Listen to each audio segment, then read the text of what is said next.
ಕನ್ನಡ ಸಿನಿಮಾನ ನೀವೆಲ್ಲ ನೋಡ್ದೇನೆ ನಾವೇನು ಮಾಡೋಕ್ಕಾಗಲ್ಲ. ಏನೇ ದುಡ್ಡು ಹಾಕ್ಬೋದು, ನಮ್ಮ ಆಡಿಯನ್ಸು ನಮಗೆ ರಿಸಲ್ಟ್ ಕೊಡಬೇಕು. ನಿನ್ನೆವರೆಗೂ ನಮ್ಮ ಕೆಲಸ, ಇವತ್ತಿಂದ ಅವ್ರ ಕೆಲಸ. ಇನ್ನು ಅವ್ರು ಕೊಡಬೇಕು, ಅವ್ರು ಹೇಳಬೇಕು, ಅವ್ರು ಕೊಡಬೇಕು. ನಮ್ದೇನೂ ಇಲ್ಲ, ಮುಗಿದೋಯ್ತು. ಇನ್ನು ಅವ್ರು ಮಾಡಬೇಕು. ನಾವು ಆದಷ್ಟು ಜನಕ್ಕೆ ತಲುಪಿಸೋ ಕೆಲಸ ಮಾಡಿದ್ದೀವಿ.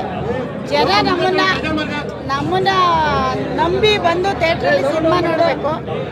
ಜನಗಳು ಇದೇ ಥರ ನಂಬಿ ನೋಡಿದ್ರೆ ನಾವು ಮುಂದೆ ಸಿನಿಮಾ ಮಾಡೋಕ್ಕೆ ಒಂದು ಹುಮ್ಮಸ್ಸು ಬರುತ್ತೆ, ಕೆಲಸ ಮಾಡೋಕ್ಕೆ. ನಮ್ಮ ಥರ ಬೇರೆ ಎಲ್ಲರೂ ಬಂದು ಮಾಡ್ತಾರೆ. ಅಷ್ಟು ಹೇಳಕ್ಕೆ ಇಷ್ಟಪಡ್ತೀನಿ. ಅಮ್ಮ, ಕ್ವಾಲಿಟಿಯಲ್ಲಿ ಎಲ್ಲೂ ಕಾಂಪ್ರಮೈಸ್ ಆಗಿಲ್ಲ. ಜೊತೆಗೆ ಮರಳು ಮಾಫಿಯಾದ ಬಗ್ಗೆ ಏನೆಲ್ಲ ಆಕ್ರಮಣ ನಡೀತಿದೆ ಅದ್ರ ಬಗ್ಗೆ ಒಳ್ಳೆ ಮೆಸೇಜ್ ಕೊಡ್ತಿದ್ದೀರಾ.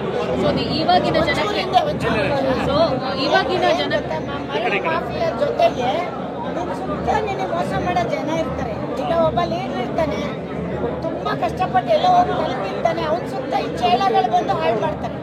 ಅದೇ ನೀವು ನೋಡಿದ್ದೀರಾ? ಅವ್ರಿಗೆ ತುಂಬ ತಲೆಗೆ ತಲೆ ತುಂಬ್ತಾ ಇರ್ತಾನೆ, ಅವ್ರಿಗೆ ಐಡಿಯಾಗಳು ಕೊಡ್ತಾ ಹೋಗ್ತಾನೆ. ಅದೇ ಥರ ನಮ್ಮ ಜೀವನದಲ್ಲೂ ಐಡಿಯಾ ಕೊಡ್ತಾರೆ. ಜನ ತಗೋಬಾರ್ದು ಅಂತ ನಮ್ಮ ಮೆಸೇಜ್ ಅಷ್ಟೇ. ಈಗ ಆ ಗೋಪಾಲ್ ದೇಶಪಾಂಡೆ ಮೊದಲೇ ಕೆಟ್ಟವನು, ಅವನ ಸುತ್ತ ಇವನೊಬ್ಬ ಕೆಟ್ಟವನು ಆಯ್ತಾ. ಜೊತೆಗೆ ನಮ್ಮ ಹೀರೋ ಎಲ್ಲ ಅಮಾಯಕ, ಒಳ್ಳೆಯದನ್ನೆಲ್ಲ ತಗೊಂಡು ಪಾಪ ಅವ್ರು ಎಷ್ಟು ಸರಿ ಮೋಸ ಹೋಗ್ತಾ ಇರ್ತಾನೆ. ಇದೇ ಥರ ಜೀವನದಲ್ಲಿ ಮೋಸ ಮಾಡೋರು ಇದ್ದೇ ಇರ್ತಾರೆ. ನಾವು ಮೋಸ ಹೋಗಬಾರ್ದು. ಸಮಾಜಕ್ಕೆ ನಾವೇನು ಕೊಡ್ತೀವಿ ಅದನ್ನ ವಾಪಸ್ ಕೊಡುತ್ತೆ ಅನ್ನೋದು ರಾಜೇಶ್ ಅವರು ಹೇಳಿದ್ದಾರೆ. ಇದರಲ್ಲಿ ತುಂಬ ಎಲಿಮೆಂಟ್ಸ್ ನೀವು ಅರ್ಥ ಮಾಡ್ಕೋಬೋದು. ಹುಡುಗಿ ಲವ್ ಸ್ಟೋರಿ ಇರ್ಬೋದು, ಮತ್ತು ನಿಮಗೆ ಸಮಾಜದ ಒಂದು ಮೆಸೇಜ್ ಇರ್ಬೋದು. ನೀರು, ಗಾಳಿ, ಬೆಳಕು ಎಲ್ಲ ಭೂಮಿ ಕೊಡೋದು. ಅದನ್ನೆಲ್ಲ ನಾವು ಯಾವ ರೀತಿ ಕಾಪಾಡ್ಕೋಬೇಕು, ಪ್ರತಿಯೊಬ್ಬರು ಹಕ್ಕೋದು, ಒಬ್ಬರದಲ್ಲ. ಅದು ಎಲ್ಲ ನಿಂದು, ನಂದು, ಇವ್ರದ್ದು ಎಲ್ಲರ ಹಕ್ಕು. ಅದನ್ನೇ ನಾವು ಸಿನಿಮಾ ಮುಖಾಂತರ ಹೇಳ್ತೀವಿ. ಮುಂದೆ ಆಡಿಯನ್ಸ್ ಹೇಳ್ಬೇಕು. ನಮ್ಮ ಕೆಲಸ ಅದು ಕಥೆ ತಂದು ನೀವು ಅದನ್ನು ಯಾರಿಗೆ ಹೆಂಗೆ ಪ್ರಚಾರ ಮಾಡಿ ಒಳ್ಳೇದು ಮಾಡಿ ಜನ ಥಿಯೇಟ್ರಲ್ಲಿ ನೋಡಿ ನಮಗೆ ಅದನ್ನ ಅನಿಸ್ಬೇಕಿಲ್ಲ. ಆಮೇಲೆ ನಮ್ಮ ಆರ್ಟಿಸ್ಟ್ಗಳು ಅಷ್ಟು ತುಂಬ ಚೆನ್ನಾಗಿ ಮಾಡಿದ್ದಾರೆ. ಇರ್ಬೋದು ಎಲ್ಲರೂ. ಆಮೇಲೆ ಡೈಲಾಗ್ ರೈಟರ್ ಅಂತ ಸೂಪರಾಗಿ ಹೇಳಿದ್ದಾರೆ. ಆ ಡೈಲಾಗ್ ಎಲ್ಲ ಆಮೇಲೆ ಮ್ಯೂಸಿಕ್ ಚೆನ್ನಾಗಿದೆ. ಹಾಡುಗಳ ಸಿಚುವೇಶನ್ಗೆ ಹಾಡು ಮಾಡಿದ್ದಾರೆ. ನನಗಾಗಿ ಅನಿಸಿದೆ ಆಡಿಯನ್ಸ್ ಕ್ವಾಲಿಟಿ ಬಗ್ಗೆ ಎಲ್ಲೂ ಕಾಂಪ್ರಮೈಸ್ ಆಗಿಲ್ಲ. ಫಸ್ಟ್ ನೀವು ಹೇಳ್ಬೇಕು, ನಾನು ಹೇಳ್ಬೇಕು. ನಾನು ಯಾವಾಗಲೂ ನಾನು ಎಷ್ಟು ಅಲ್ಲ, ನಿಮ್ಮ ಚೊಚ್ಚಲ ಸಿನಿಮಾ ಆದರೆ ಹೊಸಬ್ರಿಗೆ ಎಲ್ಲರಿಗೂ ಒಂದು ಅವಕಾಶ ಕೊಟ್ಟಿದ್ರೆ ಆ ನಂಬಿಕೆ ಉಳಿಸ್ಕೊಂಡಿದ್ದೀರಾ ಅಂತ ಅನಿಸ್ತಾ ಮೇಡಮ್? ಫಸ್ಟ್ ಟೈಮ್ ಸಿನಿಮಾ ನೋಡೋದು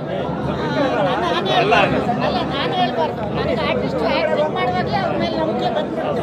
ಅದಕ್ಕೆ ನಾನು ಸಿನಿಮಾ ಮಾಡೋದು. ಅವ್ರು ಹೇಳ್ಬೇಕಂತ ಏನು ಗೊತ್ತಾ, ಒಂಚೂರು ಇಂಡಬೇಕು, ಒಂಚೂರು ಅವ್ರು ಏನು ಹೇಳ್ಬೇಕಂದ್ರೆ, ಈ ಬ್ಯಾನರಲ್ಲಿ ಮಾಡಿದ್ದೀನಿ, ನನಗೊಂದು ಜನ ನೋಡಿದ್ದಾರೆ, ನಂದೊಂದು ಕೆರಿಯರ್ ಬಿಲ್ಡ್ ಆಯಿತು ಅಂತ ಜನ ಹೇಳ್ಬೇಕು. ನಾವು ಹೇಳಿದ್ರೆ ನಾನೆಲ್ಲ ಹೇಳ್ತಾ ಹೋದ್ರೆ ಇವ್ರು ಬಿಲ್ಡಪ್ ಎಲ್ಲ ಹೇಳ್ತಾರೆ, ಏನೇನೋ ಹಾಕ್ಬಿಡ್ತಾರೆ. ಅದು ಬೇಡ. ನಾನು ಮಾತಾಡಬೇಕಾದ್ರೆ ಫ್ಲೋ ಜಾಸ್ತಿ ಹೋಗ್ಬಿಡ್ತೀನಿ. ಅದಕ್ಕೆ ಎಷ್ಟು ಬೇಕಷ್ಟು ಇನ್ನೂ ಮಾತಾಡೋ ಅವಶ್ಯಕತೆ ಇಲ್ಲ, ಜನ ಮಾತಾಡ್ತಾರೆ. ಸರ್, ನಿನ್ನೆ ಮೈಸೂರೆಲ್ಲ ಪೇಟ್ರಿ ಬರಾಯಿತು, ಬೇರೆ ಬಂದು ಬೇರೆ ಅಲ್ಲೇ ಹೇಗಿತ್ತು ರಿಪೋರ್ಟ್? ಹೇಳಿದ್ದಾರೆ ಎಲ್ಲ ತುಂಬ.